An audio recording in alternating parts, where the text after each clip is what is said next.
Jake a été surpris lorsque sa grand-mère, qu'il a élevée après la mort de ses parents, a insisté pour qu'il annule ses projets de mariage avec la femme qu'il aimait plus que tout. Jake Barlow était sûr d'avoir trouvé l'amour de sa vie, et il avait hâte d'épouser Kim Tyrrell.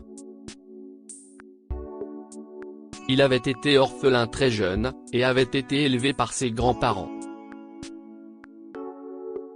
Jake voulait une grande famille, une famille aimante, avec beaucoup d'enfants, et Kim aussi. Comme Jake, elle aussi avait été orpheline très jeune et élevée par ses grands-parents. Il semblait parfaitement assorti, du moins, si est ce que pensait Jake jusqu'à ce qu'il présente Kim à sa famille. Jake a rencontré Kim Omi. C'était une situation assez étrange, car il a réalisé plus tard que leur famille vivait à 3 rues l'une de l'autre dans leur petite ville du Montana. Pourtant, ils ne s'étaient jamais rencontrés auparavant. Jake et Kim sont sortis ensemble pendant toute la durée de leurs études, mais ils s'étaient mis d'accord pour ne rencontrer la famille de l'autre que si les choses étaient sérieuses, afin qu'il n'y ait pas de mauvais sentiments dans cette communauté relativement petite.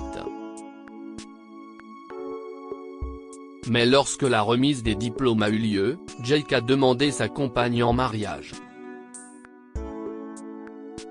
C'était le timing parfait, car quelques semaines plus tard, Kim a découvert qu'elle était enceinte.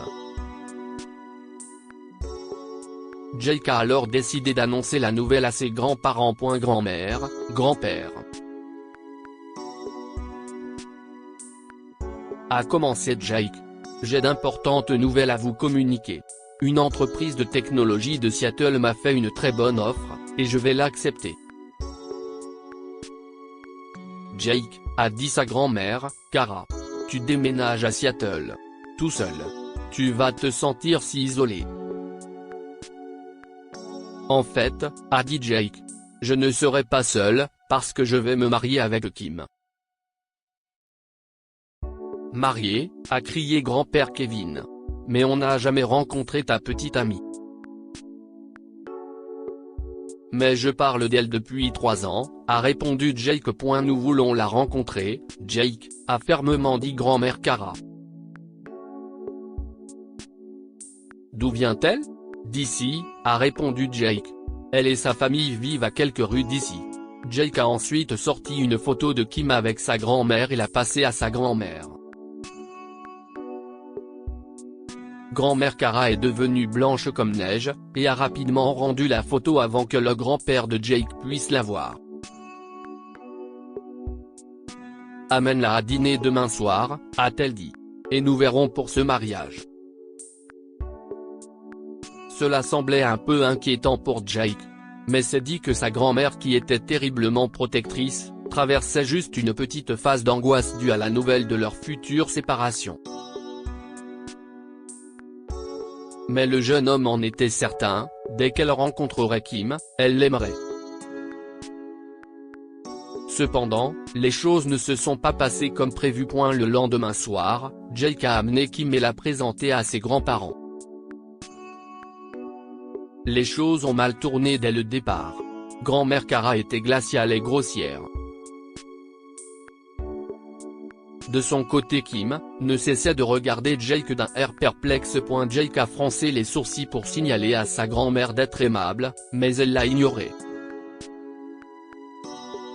Grand-père Kevin a continué à fixer Kim et lui a demandé son nom de famille, après quoi il est resté très silencieux. Jake ne se souvenait pas avoir déjà vécu une soirée plus embarrassante ou inconfortable. Les choses ont empiré lorsque Jake est rentré chez lui après avoir accompagné Kim chez elle. Sa grand-mère l'attendait. « Je veux que tu annules ces fiançailles », a-t-elle dit. « Cette fille n'est pas du tout faite pour toi. Tu ne la connais même pas », s'exclama Jake. « Je connais sa famille, et ce sont des ordures », a crié grand-mère Cara. Des ordures, tu m'entends? Elle, sa mère et sa grand-mère sont des ordures. Jake s'est levé d'un bond.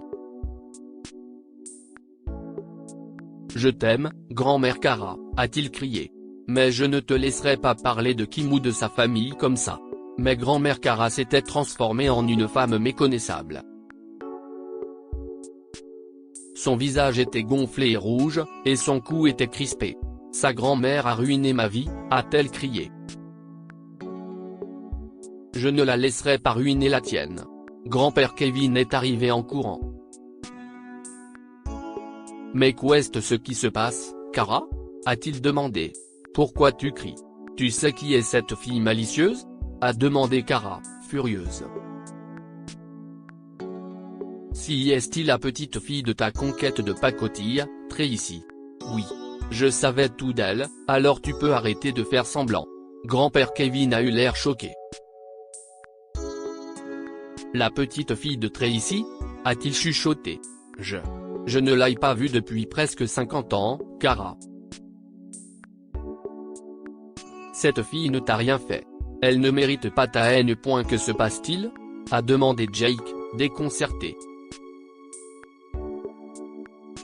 Kara n'a pas répondu. Elle s'est retournée et a crié, si tu te maries avec cette fille, tu peux oublier de me voir ou de voir ton grand-père un jour. Non, a crié grand-père Kevin. Je ne te laisserai pas faire du mal à Jake comme ça. Écoute-moi Jake, si tu aimes cette fille, épouse-la. Suis ton cœur. Je ne l'ai pas fait et je l'ai regretté pendant 50 ans. Comment peux-tu dire ça ? A crié Kara, en éclatant en sanglots. J'étais malheureux, a dit grand-père Kevin avec calme. Je t'ai supplié de divorcer, et tu m'as dit que je ne reverrai jamais mes enfants. Alors j'ai abandonné l'amour de ma vie. Je suis resté, Kara. Alors laisse les enfants tranquilles. Jake a épousé Kim, mais Kara n'a pas été invitée, même si grand-père Kevin était le témoin. Lors de la réception, Kim et Jake ont annoncé la grossesse, et la grand-mère de Kim a finalement dit la vérité à Kevin. Il y a 50 ans, ta femme est venue me voir, a avoué Tracy. Elle m'a dit qu'elle était enceinte, et que je n'étais qu'une de tes nombreux amants. Donc. Je ne t'ai pas dit que j'étais également enceinte. Kim est la fille de mon autre fils. Jake et Kim sont des demi-cousins. J'aurais dû vous le dire avant. Je suis désolé. Grand-père Kevin a commencé à pleurer. Je n'ai même pas connu mon fils, a-t-il sangloté. Je serais resté avec toi. Tracy a secoué la tête. Je n'aurais jamais pu prendre mon bonheur au détriment de celui d'un autre. C'était mieux ainsi. Et maintenant nous sommes une famille. Kara a été dévastée d'être exclue de la vie de son petit-fils, et lorsque Kevin s'est envolé pour Seattle afin d'assister à la naissance du bébé, elle l'a supplié pour l'accompagner. 50 ans trop tard, elle s'est excusée auprès de Kevin. Quand elle a tenu son petit-fils dans ses bras pour la première fois, Kara a pleuré. Je suis désolée, a-t-elle chuchoté à Kim. Tant d'années et tant d'amertume, et si est-il le moment le plus doux de ma vie. Merci. Que pouvons-nous apprendre de cette histoire ?